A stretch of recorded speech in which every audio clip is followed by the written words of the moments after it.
வணக்கம் US77 சேனலுக்கு உங்களை இனிதே வரவேற்கிறேன்.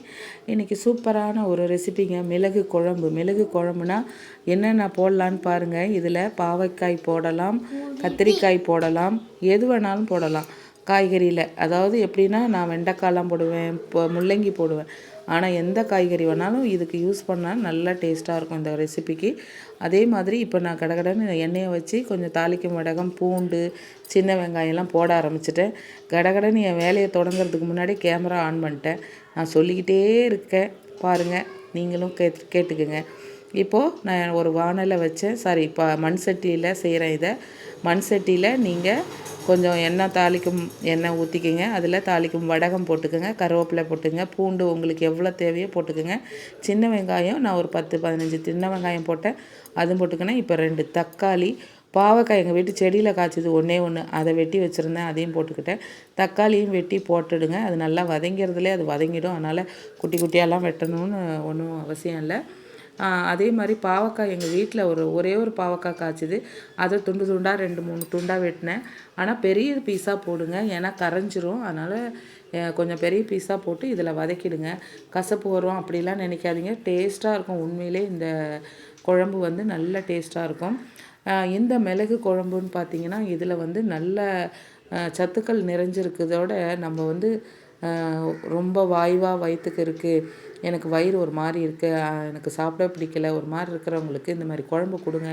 சும்மா நல்லா ஒரு 2 கரண்டி சாப்பிட்டு ஒரு 4 கரண்டியும் சாப்பிட்ருவாங்க. அதே மாதிரி இப்போது நான் கத்திரிக்காயும், நான் எங்கள் வீட்டில் இருந்தது தான், ஒரு 2 கத்திரிக்காய் இருந்தது, அதையும் பறிச்சிட்டு வந்து அதையும் போட்டேன். இப்போது அந்த செடிகள்லாம் கொஞ்சம் அந்த பனி நாளுக்கு ஒரு மாதிரி ஆயிடுச்சு. இது நல்லா வதங்கின பிறகு எங்கள் வீட்டு குழம்பு மிளகா பொடிக்கு ஒரு 4 ஸ்பூன் நான் போட்டேன். கடைசியாக போடும்போது தான் நான் வீடியோவை இந்த பக்கம் திருப்பினேன் கேமராவை. அது வரைக்கும் எனக்கு ஞாபகம் வரலை. கடகடன்னு இப்போது நான் 4 ஸ்பூனு நம்மளுக்கு நம்ம வீட்டு குழம்பு மிளகா பொடியை போட்டு அதோடு நல்லா அந்த மசாலாலாம் வந்து அந்த காய்கறியோடு நல்லா கிளறி விடுங்க. நல்லா வாசனை வரும். இப்போ நீங்கள் மஞ்சள் பொடி ஒரு 1/4 ஸ்பூன் போட்டுக்குங்க, ரொம்ப தேவையில்லை. ஏன்னா நான் வந்து எங்கள் குழம்பு மிளகா பொடியிலே நான் மஞ்சள் போட்டு அரைக்கிறதுனால ரொம்ப தேவைப்படாது. நான் 1/4 ஸ்பூன் மஞ்சள் தூள் மட்டும் ஆட் பண்ணியிருக்கேன். இப்போ இந்த மசாலாலாம் நல்லா கலங்கிருச்சு.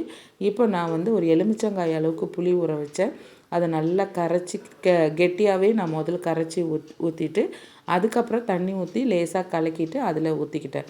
நல்லா சுவையாக இருக்குங்க. உங்களுக்கு இந்த மாதிரி ஒரு சுவையான ஒரு குழம்பு வந்து செஞ்சு கொடுத்தீங்கன்னா வீட்டில் இருக்கவங்க எல்லாருமே நல்லா இஷ்டமாக சாப்பிடுவாங்க. இப்போ நான் தண்ணியை கலக்கி விட்டுட்டு நான் திரும்பவும் கொதிக்க வைக்கிறதுக்கு ரெடி பண்ணிட்டேன். இப்போது நம்ம இதுக்கு இட்லிக்கும் சாப்பிட்லாம், தோசைக்கு நல்லா குழன்னு அரிசி பொங்கல் மாதிரி, அதாவது நம்ம பச்சரிசி சாதம் கோயிலெலாம் பொங்குவாங்க, வெண்பொங்கல் மாதிரி, பச்சை பருப்புலாம் சேர்க்காமல் வெறும் பால் பொங்கல் மாதிரி பொங்குவாங்க. அந்த மாதிரி சாதத்துக்கு இந்த குழம்பு வந்து செம அவ்வளோ இதாக இருக்கும். எப்படின்னா அல்டிமேட்டாக இருக்கும், அவ்வளோ டேஸ்ட்டாகவும் இருக்கும். உங்களுக்கு இதை ஒரு 3-4 நிமிஷம் கொதிக்க விடுங்க. அப்புறம் திருப்பி பாருங்கள், நல்லா சேர்ந்து எல்லாமே கொதிக்குது. இப்போ நம்ம இந்த கொதி வரும்போது நல்லா ஒரு கிண்டிடுங்க, எல்லாமே சேர்ந்து இருக்கும். ஏன்னா நம்ம இதில் என்னென்ன போட்டிருக்கோம், பூண்டு, சின்ன வெங்காயம், ஒரு பாவைக்காய் இருந்தது அதையும் போட்டேன், தாளிக்கும் வடகம், கருவேப்பிலை, அவ்வளோதாங்க. ரொம்ப ஒன்றும் இதுக்கு சேர்க்கலை. அதேமாரி நம்ம குழம்பு மிளகாய் தூள் வந்து நம்ம வீடியோவில் நிறையா போட்டிருக்கேன் நம்ம சேனலில். நான் திரும்ப ஒரு தடவை போடணும்னு வெயிட் பண்ணிகிட்ருக்கேன், நான் போடுவேன். இப்போ திரும்பவும் மூடி வைங்க. திரும்ப ஒரு 20 நிமிஷம் ஆகும் இந்த குழம்பு ரெடி ஆகிறதுக்கு. நல்லா கொதித்து வரப்போ திரும்ப எடுத்து பாருங்கள், எந்த அளவுக்கு எண்ணெய் பிரிஞ்சு வரணும்.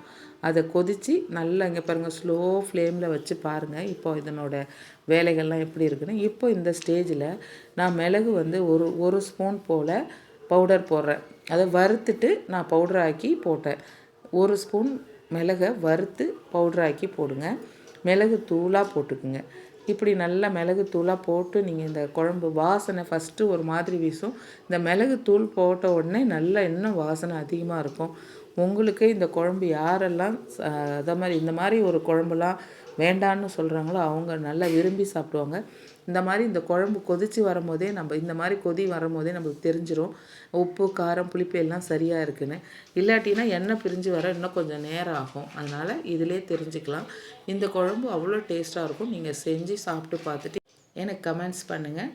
அதே மாதிரி இந்த குழம்பு உங்கள் வீட்டில் எல்லாராலையும் பாராட்டப்படுவீங்க நீங்கள் செஞ்சு கொடுத்தீங்கன்னா. இந்த குழம்பு எப்படி இருந்தது நீங்கள் செஞ்சு சாப்பிட்டு எனக்கு கமெண்ட் பண்ணுங்கள். இந்த வீடியோ பிடிச்சிருந்தா லைக் பண்ணுங்கள், ஷேர் பண்ணுங்கள். ஓகே, பாய்.